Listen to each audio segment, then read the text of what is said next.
E aí, pessoal, vamos continuar hoje com a história do Esses Eram os Vaqueiros, do Arnold Rojas. Beleza? Vamos lá. Então, nos capítulos anteriores, ele deu uma mostrada pra gente, foi construindo o cenário, né? Agora ele vai começar a construir um pouco os personagens. Vamos lá. O burro. Lembrando que o burro, ele está se referindo ao jumento, tá? Não à cruza do jumento, a cruza do jumento com um cavalo, né? Que seria o que a gente chama de burro ou mula, tá? Quando ele fala de burro, ele está falando do jegue, do jumento, tá? Embora seus mestres talvez nunca tenham pensado em elogiá-los, os verdadeiros heróis da migração de Sonora para a Califórnia foram os humildes burros. Sacos de ossos meio mortos, espectros da fome e do excesso de trabalho, com os pés desgastados até o osso ao final da viagem. Mestres e animais foram exemplos do máximo em miséria humana e animal depois de viajar por uma estrada. Ixi, acho que ficou errado isso daqui. Foram um exemplo máximo, né, da miséria humana e animal depois de viajar por uma estrada. Um trecho do qual tinha 130 milhas sem água corrente, lembrando que uma milha acho que é 1,6 quilômetros, né? Então 130 milhas sem água corrente e 60 sem água de nenhum tipo, e toda a sua extensão em chamas, né? Porque é um lugar muito quente. É difícil imaginar como pessoas que vieram nos primeiros dias poderiam ter feito a viagem em tal número sem um animalzinho paciente que o paisano mais prontamente podia pagar. Falando do que se poderia conseguir, há uma família numerosa e muito respeitada no condado de Kern, cujos antepassados, um pai e 7 filhos, caminharam enquanto montavam num boi, o único animal que possuíam, através do deserto a caminho da Califórnia. Anos mais tarde,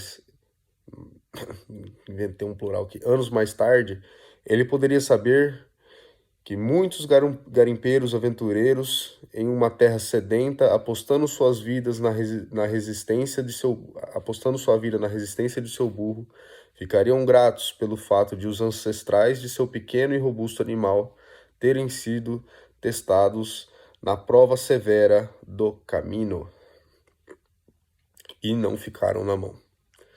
Muitas ricas minas nos desertos do oeste nunca teriam sido descobertas se os primeiros garimpeiros não tivessem encontrado em suas mãos um animal nobre que os tolos, na profundidade da sua ignorância, transformaram em um símbolo de estupidez. Tá? No inglês, o termo jackass, né, que é o jumento, também é usado para quando uma pessoa... quando você quer ofender alguém por não ser inteligente, né? Justamente quando uma pessoa é burra, né? Como no português. Continuando. Uma das histórias mais populares dos ratos do deserto é a história de um burro perdido, que foi encontrado por seu dono sobre um rico depósito de minério contendo ouro. Histórias que sem dúvida resultaram dos esforços do garimpeiro para impressionar os zombadores com o valor e a sagacidade de seu parceiro e companheiro. Os rancheiros de antigamente, quando chegava a hora de abater o gado para obter a pele, realizavam um rodeio de escorrer e desechar. Tendo que soltar meu espanhol aqui. Que consistia, né? O rodeio era para reunir, selecionar e descartar os animais. Os velhos paisanos dizem que quando chega a hora do grande rodeio final, o burrito será o primeiro a ser repartido na parada dos escorridos, né, dos escolhidos, dos selecionados. Para quem não pegou, o grande rodeio final é como que chama? O grande dia do arrebatamento, né? O dia que os escolhidos vão subir e os outros vão ficar por aí, enfim.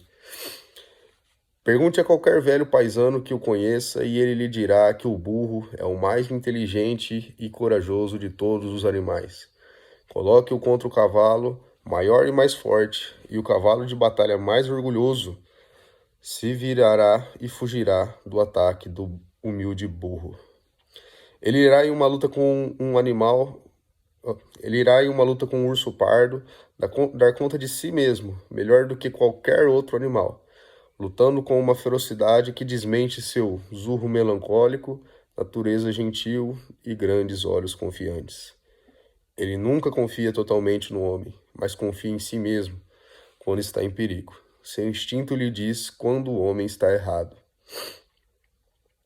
Pode-se colocar um laço em volta do pescoço e entre as pernas para que ele não engasgue, né? E amarrar um garanhão, um touro, um boi selvagem nele, com cerca de 1,5 metros de corda entre ele e o animal amarrado.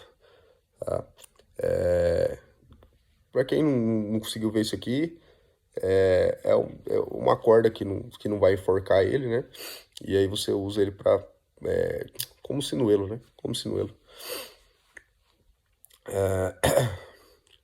Você pode entre ele e o animal amarrado, né? 1,5 metros de corda entre ele e o animal amarrado.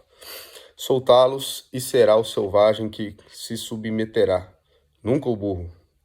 Pois quando o animal amarrado correr, o burro correrá. Se for em direção ao mato, ele irá parar e segurá-lo até que ele siga na direção que o burro deseja ir. Se o selvagem tentar agarrá-lo, chutá-lo ou chifrá-lo, o burro se abaixará, se esquivará ou correrá, mas nunca se machucará.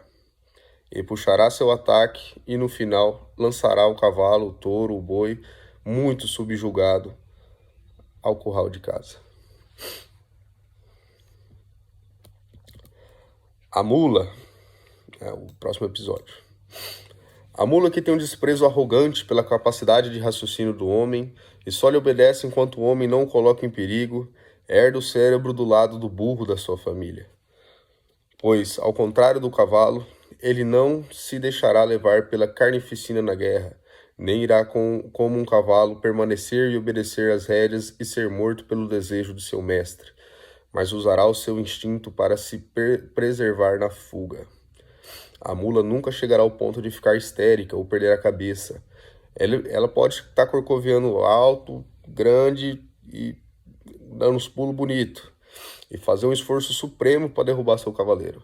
Mas no fundo de sua mente, ela sempre estará com cuidado, com equilíbrio e um olhar atento para os obstáculos que ela pode encontrar, enquanto ela está pulando.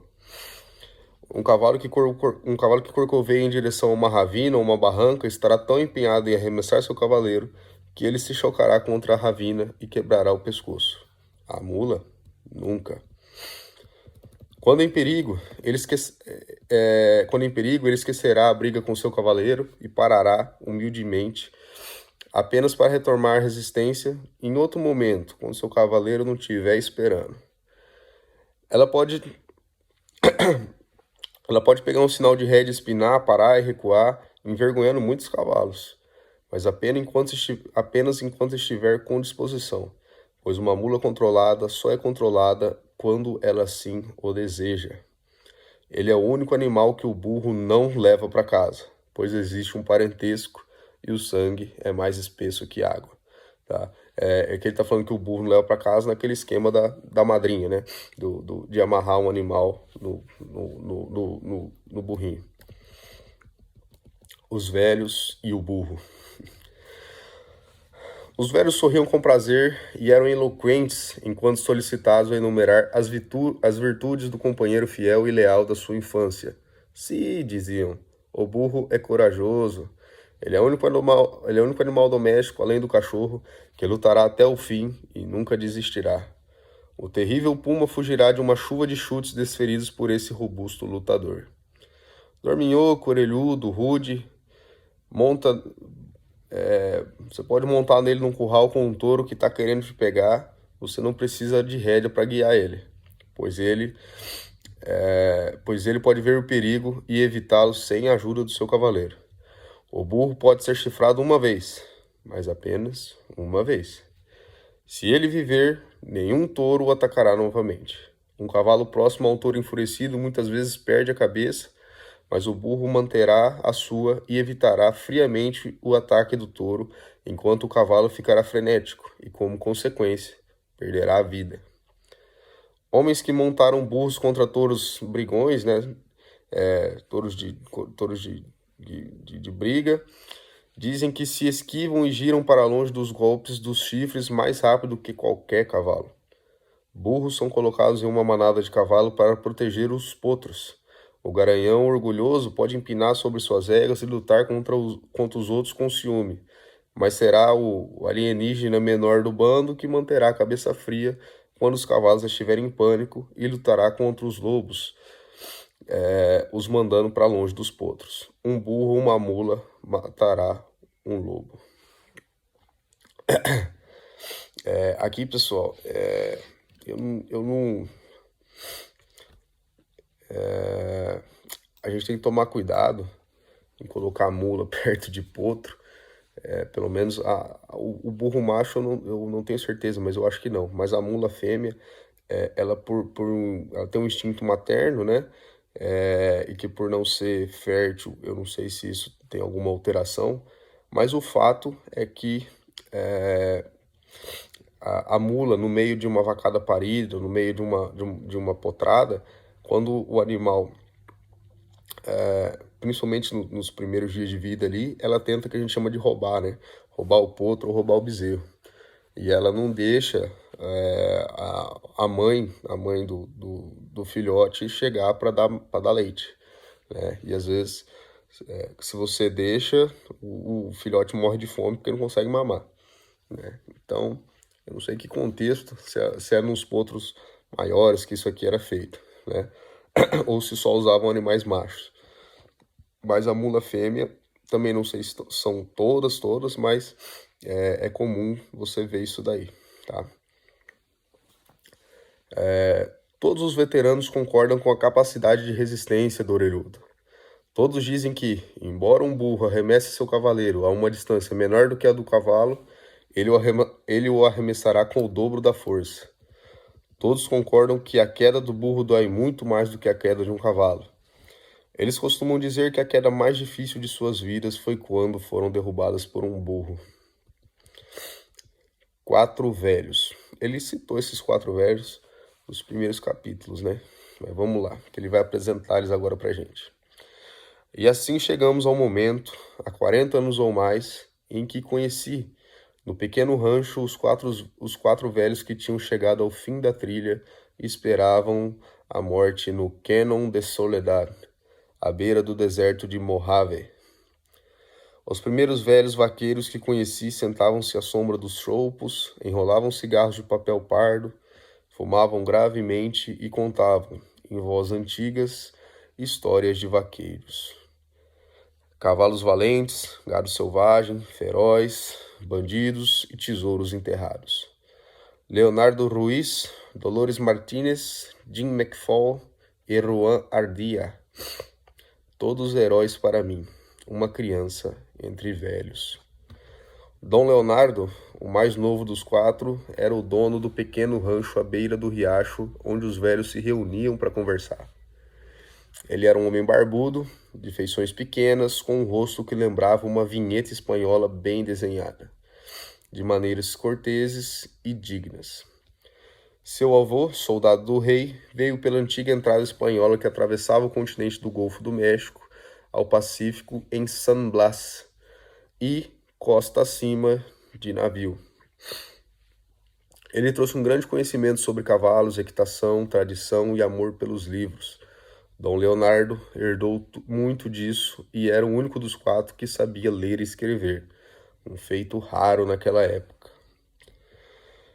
Eles possuíam um dos poucos cavalos espanhóis que restaram vivos dos bandos de selvagens do deserto, outrora tão numerosos.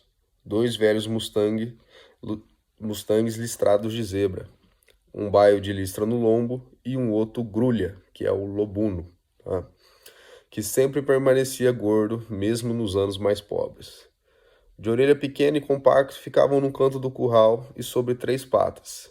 De vez em quando alguém acordava, colocava uma orelha para frente, depois e deitava e cochilava novamente. E aí?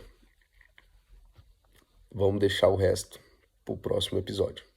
Valeu, pessoal. Até a próxima.